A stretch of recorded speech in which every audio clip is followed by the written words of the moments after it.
Story 1. I worked on an assembly line job in a factory that assembled magazines. Because of all the paper sliding along the tracks, little bits would gum up the gears, and they wanted us to reach inside and pull out all the wads of paper scrap about once an hour while someone manually held down a button that paused the machine from moving. I refused, clocked out for lunch, and left. Story 2. It was a food truck owned by this Russian dude. His cash register was so convoluted. He would be like, to sell a hot dog, push burger, then subtract 2 sodas and a small fry. Then he just left me alone. It was overwhelming and I just didn't come back. Story 3. Oh, by the way, we never mentioned it at the interview, but you will get 50% pay for 6 months until your trial period is over. I was halfway into my first shift when they sprang that on me. I turned around and walked out. No discussion. Didn't say a word. Just left. Story 4. I got a job in Town X. On the first day, they told me that tomorrow I needed to show up at a different office in San Francisco, which is a 90-minute commute there and a 2 to 3 hour commute home. Not what I signed up for. They legitimately could not understand why I was leaving. Story 5. I was between jobs and got a temporary job helping with payroll. They told me I would have to hold paychecks for people who did not return their uniforms. When I pointed out this was illegal and showed them the law, they said to do it anyway, so I quit and went back on unemployment until I found a real job 3 weeks later. Quitting a job because they want you to break the law gets you unemployment in most states. Story 6. I was laid off from my first job back when I was in high school due to the housing crisis in the 2000s. I was a dishwasher at a restaurant. When new management took over, they offered everyone their old jobs back, and I accepted. I tried to take my CD player that I had left there before the layoff home with me, and I was told that I was stealing as it was company property since it was there when they took over. Everyone in the kitchen attested that it was my CD player, but the new manager wouldn't hear of it, so I just walked out with it. I was called later that night by Human Resources telling me I was fired for stealing company property. I guess I didn't quit, but I was going to do it anyway. Story 7. In high school, a friend of mine talked up this warehouse job he had for an online surplus store. They gave him a bunch of free electronics and sports equipment. As a high school student, that seemed pretty cool, so I decided to try working there for the summer. Now I realized that was a red flag. On my first day, they asked me to package a commercial range hood that had to be shipped to Alaska. They had no packing material or boxes and refused to buy any. I created a box by piecing together scraps of cardboard and covered them in a ton of tape. Then I filled the box with crumpled printer paper from the office. The manager saw me doing this and proceeded to yell at me for 10 minutes because I wasted their printer paper. I laughed at him and walked out of there. Of course, my friend later told me the range hood was destroyed in shipping and the manager was livid. A year later, the business was busted for selling stolen global positioning system units. Story 8. I got a summer job as a human resources and office assistant while in college. They told me on my first day that they had to fire some people later in the week and they needed me to do it because they didn't want to. I didn't come back the next day. Not only did I, of course, not want to do it, but I was shocked at the callous disrespect they had for the employees they wanted to fire. If you want to destroy someone's livelihood, have the courage to do it yourself. Story 9. I got this job cold calling local businesses to sell them printer toner subscriptions. It was the weirdest, most awkward job prospect I've ever encountered. I came in at around 4 p.m. The place was an empty room with a desk against one wall, a computer, and a phone. The owner had an office in the back. The owner had me put together his office chair for him. I watched him try to write an email. He could barely write a coherent sentence.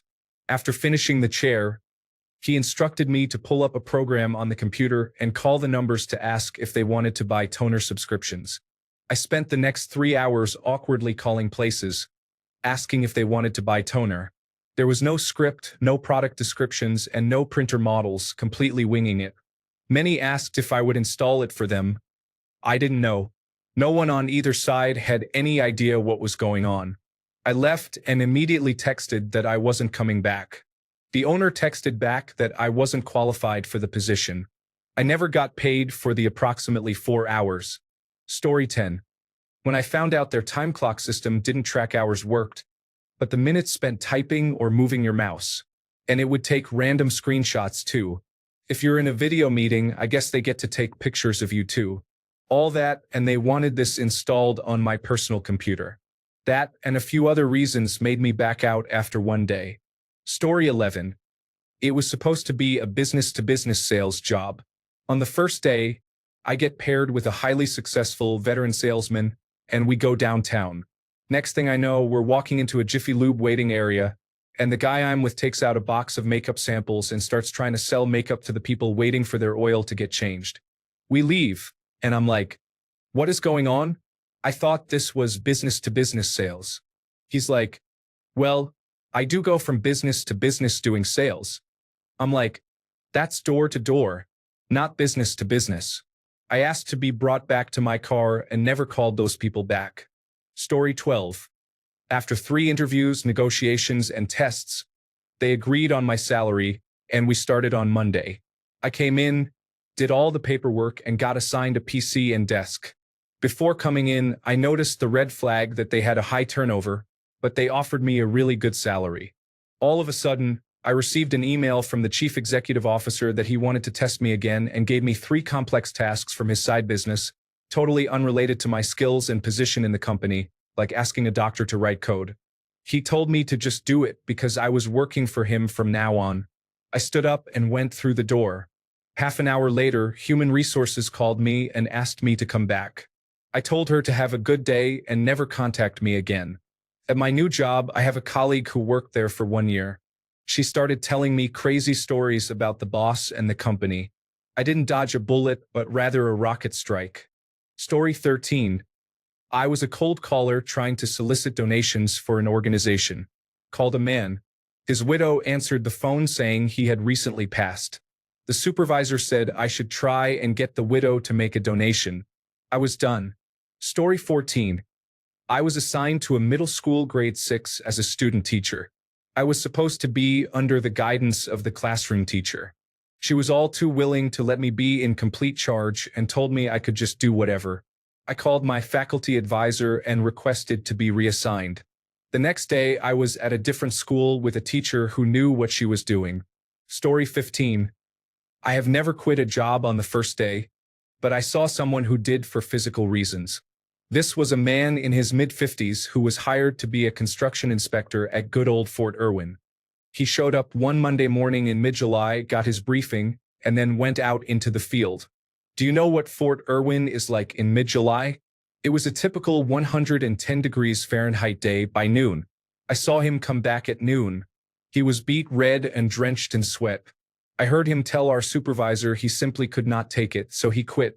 Story 16. Not quite the first day. I have a mortgage. But I went through the entire interview process. There was a small pay rise plus quite a generous company pension, all confirmed in writing. Cool, I thought. I left my existing job and started at the new place. A week or 2 in, Human Resources does their induction, and the generous company pension doesn't exist. It's the statutory minimum. Obviously, I raised this because that's not what I signed up for. The answer came back, tough, that's the pension. Excuse me, but we agreed in writing that it wasn't. Don't care. That's the pension. They were astonished when I submitted my resignation about a month later. Story 17. I took a job as a residential maintenance technician for a 500-unit apartment complex. The company that owned the complex owned about 2,000 units all over the city. I've been doing maintenance for 10 years at this point, and I know my stuff. Anyway, they sent me out with this questionable-looking guy to train me. We did a few work orders, and I watched him makeshift repair things instead of actually fixing them. I kept my mouth shut until he decided to duct tape a clearly busted sewer stack. I was like, bro, I saw fittings in the shop. Let's just get a fitting. He literally tore into me about him having seniority, and he won't be told what to do by some guy who just started. Whatever, I bit my tongue because I had bills to pay. The next work order after that, we went into this woman's apartment while she was at work to fix her sink. He told me the tenant is very attractive and went into her laundry basket to pull out a pair of panties to sniff. That was it for me. I walked out, went to the leasing office, explained what my last 4 hours were like, and said I would be contacting the authorities and the news about what I witnessed. They offered me $3,000 to keep my mouth shut. Unfortunately, I needed the money, so I took it. Story 18. Basic restaurant server job. I was in college. The drive was kind of long, and as a college student, that matters a lot. I was mostly getting a job due to feeling inadequate if I didn't have one. So I bought the black clothes required and showed up. But the clothes weren't black enough because they had a gray lining around the button-up shirt's collar and cuffs on the inside of the shirt. It barely peeked through at certain angles. They told me to leave and come back when the clothes met their requirements. So I drove back to campus, called them up, and quit over the phone. It was just way too much nonsense to deal with and did not bode well.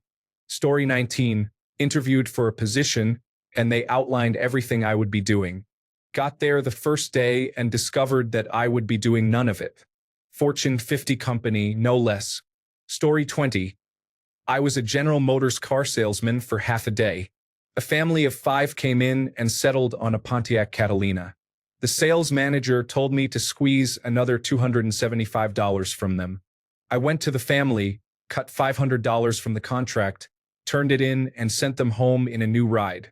I told the sales manager I was done and left. Story 21. Technically, it was the second day. I started working at a car dealership as a lot porter. A new coworker and I were asked to straighten a line of cars during what turned out to be the worst thunderstorm of the year. There were multiple tornadoes and a lot of lightning. The boss said if we didn't do it right, then there was no need to come back, so we both quit on the spot. We still waited out the storm, though. Story 22. Only time I've ever just walked off a job site. I was homeless and answered a Craigslist ad for a roofing job. I had never done roofing before. I was working for a pair of drug users from New York City. After spending most of the day doing standard labor, bringing materials up a ladder, putting down roofing material, and stomping down on it after they hit it with a blowtorch, they wanted me to stand on a 2-inch wide beam that was rotten and slick from rain, visibly unstable, with no restraints or safety equipment whatsoever. They wanted me to stand on it and use a sledgehammer to smash out as much decaying roof as I could until I hit a point where the roof was solid again. I told the guy I wasn't cut out for that type of work. He told me to quit being weak. I told him to find someone else because someone is going to die under their guidance, and I'm not going to let it be me. He refused to pay me for the 6 hours of intense physical labor I had already worked, and I had to panhandle to get bus fare back. But I didn't die. Story 23. I remember starting a job at a call center for a particular company that has such a bad reputation. They need to change their name every so often. They were telling us how we have 7 minutes allotted for personal time, like bathroom breaks. There was one bathroom in the building way down at the other end of the building. So on our first 15-minute break, I walked to it. Took 4.5 minutes to get there. So when we came back from break, I asked, "So what happens if you go over the allotted time?" And the trainer goes, "Well, then the minutes are tracked and deducted from your pay." I got up and walked towards the door, and the guy goes, "See, that's an example of complete unprofessionalism, and that's okay. This type of job isn't for quitters." I spun around and said, "I can handle the job. What I won't do is degrade myself by working for a place that monitors how long it takes you to use the restroom." Story 24. Work in information technology and got a new job as a system administrator, and on the first day found support tickets where the person before me was required to track every second of their time. Several tickets read something like, "Cleaned office, 15 minutes. No thanks. I'm not a child that needs supervision." Luckily, my old job let me come back like I never left. Story 25. Not me, but a friend. This friend is a very good-looking woman. It was to be her first job out of college, working as a research technician in the lab of a Nobel Prize winner. She thought it was strange that during her interview he told her she needed to wear a skirt to work since he wanted people to look professional. But in a lab, since he was older and from a more formal time, she thought, "Oh well, okay." At the first lab meeting, he sits next to her at the table while one of the students or postdoctoral fellows is making a presentation. As soon as the lights go down, she feels a hand on her thigh, and it's the Nobel laureate who is moving his hand up her thigh. She squirms but doesn't do anything and quits that day. I asked her why she didn't go to human resources, and she said she didn't think it would matter since he was Mr. Big Shot. Later, it turns out she's heard stories about him from multiple female employees. He died before he could get Me Too'd. Story 26. I came in to be one of 4 retail managers for a museum with 4 stores. While training, I overheard multiple associates, whom I would be managing, swearing and yelling at customers. Then, one of the other managers training me to log the safe yelled and screamed at me because I didn't know how to count since the safe was $1 short. We later found the dollar on the floor behind the desk she had been counting at. The district manager above me spent the entire day sitting at the cameras listing reasons to write up associates, which included seeing the outline of a girl's phone through her back pocket even though she never took it out, an associate going to the bathroom twice during his shift when they were only permitted 1 break, apparently, and an associate not asking literal children to donate to the museum. Great first day. Even better last day.